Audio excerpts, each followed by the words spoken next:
తెలంగాణ రాజకీయాల్లో కీలక పరిణామం చోటు చేసుకోబోతుంది. మాజీ సీఎం కేసీఆర్, సీఎం రేవంత్ రెడ్డి మరోసారి అసెంబ్లీ వేదికగా విమర్శనాస్త్రాలు విసురుకోనున్నారు. ఎన్నాళ్ళు ఎవరి వేదికల మీద వాళ్ళు సై అంటే సై అని కత్తులు దూసుకున్నారు. ఇక ఇవాళ జరగబోయే గవర్నర్ ప్రసంగానికి సీఎం రేవంత్ రెడ్డితో పాటు మాజీ సీఎం కేసీఆర్ కూడా హాజరు కానున్నారు. అఖిలపక్షం తీర్మానం తర్వాత ఎన్ని రోజులు సభ నడపాలన్నది డిసైడ్ అవుతుంది. ఇందులో భాగంగా కేసీఆర్ ఎన్ని రోజులు చెప్తే అన్ని రోజులు సభ నడుపుతానని సీఎం మొన్న కొడగల్ సభలో సవాల్ విసిరారు. సభకు వస్తే చర్చలు చేద్దామని అన్నారు. దాంతో కేసీఆర్ గవర్నర్ ప్రసంగం సందర్భంగా జరిగే సభకు హాజరు కానున్నారు.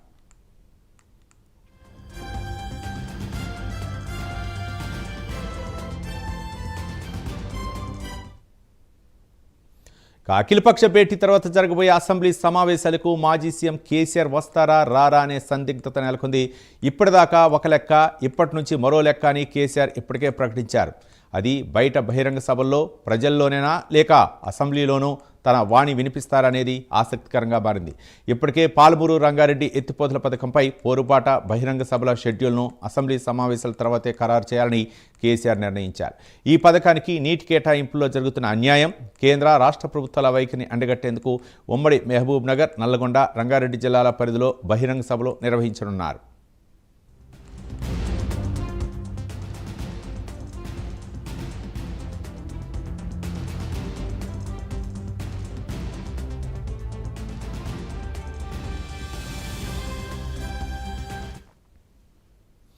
పాలమూరు రంగారెడ్డి పథకంతో ప్రయోజనం పొందే అసెంబ్లీ నియోజకవర్గాల పరిధిలో సభ ఏర్పాటు చేయనున్నారు. గ్రామ స్థాయి నుంచి నియోజకవర్గ స్థాయి వరకు సభలు, సమావేశాలు నిర్వహించి ప్రభుత్వ వైఖరిని ప్రజల్లోకి తీసుకెళ్లాలని కేసీఆర్ పార్టీ నేతలను ఆదేశించారు. సభలు, సమావేశాల పోస్టర్లు, కరపత్రాలను సిద్ధం చేసుకోవాలని సూచించారు.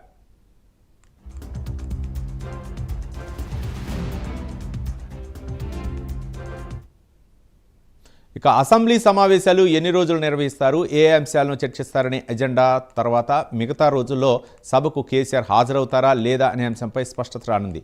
అసెంబ్లీ సమావేశాల్లో ఇరిగేషన్కు సంబంధించిన అంశాలకే పరిమితం కాకుండా ప్రజా సమస్యలన్నిటిపైన ప్రభుత్వాన్ని నిలదీయాలని కేసీఆర్ పార్టీ నేతలను ఆదేశించారు. ముఖ్యంగా ఫీజు రియంబర్స్మెంట్, పెన్షనర్లు, ఇక ఉద్యోగుల సమస్యలు, రైతాంగ సమస్యలు, ఎరువుల కొరత వంటి అంశాలపై చర్చ కోసం పట్టుపట్టాలని ఆదేశించారు. ఈ ఆదేశాలను బట్టి చూస్తే కేసీఆర్ కేవలం గవర్నర్ ప్రసంగానికే పరిమితం అయ్యేలా కనిపిస్తున్నారు. ఇటు సభలో పార్టీ నేతలతో పార్టీని నడిపిస్తూనే గ్రౌండ్లో మల్టీ యాక్టివ్గా పాలిటిక్స్ని చేయాలని డిసైడ్ అయినట్లు తెలుస్తోంది.